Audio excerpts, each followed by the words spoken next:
भाई अनिरुद्ध नायक जी का बहुत बहुत स्वागत है जो मंच में उपस्थित हुए हमारे बड़ भाई अनिरुद्ध नायक जी संगे संगे हमारे बीच कन उपस्थित हुए हमारे मुखिया सह उप प्रमुख हमारे बड़ भाई विश्वनाथ मुंडा जी उनका भी बहुत बहुत स्वागत है। मंच बटले पूरा मेला समिति बटले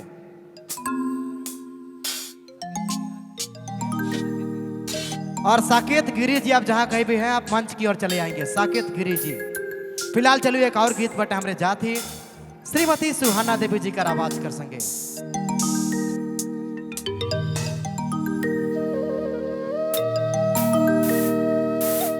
Yeah.